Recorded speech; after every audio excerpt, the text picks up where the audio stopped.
the forward out of Arizona. He was Pac-10 Player of the Year. I'm joined in studio by Derrick. Derrick, great to have you. How are you? Thank you. Pretty good. How about you? I've never quite got that high. How'd that tomahawk feel? Yeah. What's it like up there? It was great. It was great.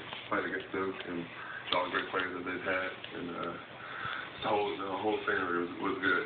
Let's talk about the NCAA tournament. You played really big against Duke. Do you go into a game like that expecting to score 25 in the first half? No, I didn't.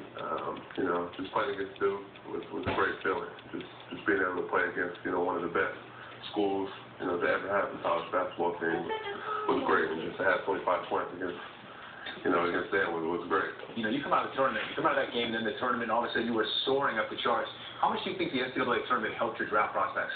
I actually think it helped a lot. A lot of people had me in the 10 to 15 range, and just playing great in the tournament kind of moved me up to top 3 now. So I think just having the tournament and just having the Pac-10, just a lot of people not respecting it, and just going throughout the tournament playing great teams was good. Coming out of the Pac-10, and I know this being on the West Coast, you don't get a lot of respect, probably the respect you don't deserve. Do you enter the tournament with a chip on your shoulder because of that? And do you want to show the other power conferences we can play with you? Yeah, especially playing teams we play, Memphis, Texas, Duke. All 3 were great teams, especially in the conference. And just having the Pac-10, not having a lot of respect. And we had 4 teams in the tournament this season, which was great. And just going throughout, making it to the Elite 8, just put the Pac-10 back on the map. Cavaliers have got that first pick. Have they given you any indication what they want to do with it? No, they haven't. All I'm hearing is, me and Kyrie. Kyrie's a great player. The games he played, especially he played against us as well. So, he had 29 points, 28 points, I think. So he's a great player. And, he's a special talent.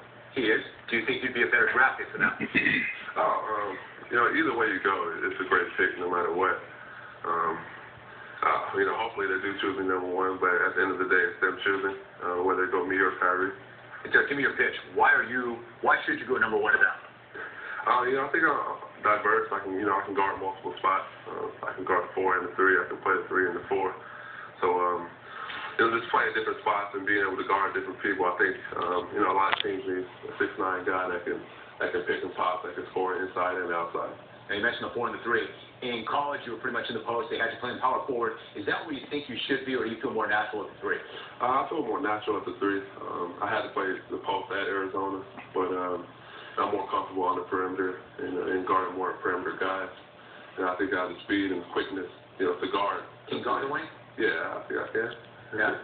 It's kind of one of those things where if you can play both, maybe you can play neither. I'm not saying that's the case, but you know what that whole thing is, tweener. Tweener doesn't give you a positive connotation. Do you feel like you're a tweener? Is that not a good thing?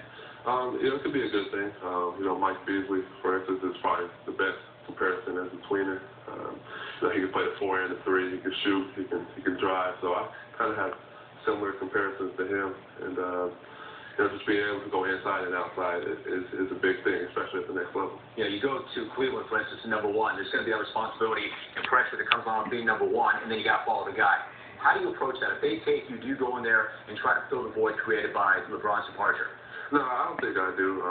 I'm just trying to go in there with whatever team chooses me. It's just trying to go in and just win more games than the team won, last season. Whether it be 10 or 15 more games, and that's the goal. Is trying to make the playoffs and just trying to win more games than the team won last season. Yeah, everybody wants to go number 1. If you end up going number 2 to Minnesota, are you okay with that? Yeah, 1 or 2. There's a lot of pressure on both spots. But Minnesota is a great town. It's a great city. I know a couple of players already. So I just heard that Ricky Rubio is going to play there next season. So that can turn a lot of things as well. But either way, it's 2 great cities. One of the great questions right now, Rubio. What's he all about? What's he got? Is he the real deal? How much of him have you seen, and do you buy into him? I've seen clips with him. He's a great player. He can pass. He's a pass first point guard. He can score. He can do everything. And I think that every team needs a guard like him that can play, that can pass the ball, and can hit you on the right spot. So I think he's going to be a good fit for them. Derrick, talk about the potential of a lockout. How did that impact your decision to come out? Did that give you any kind of hesitation? It did. Arizona was a great school. We're coming up again. We had a couple down years, but I think that we were coming up again. It was hard to leave school.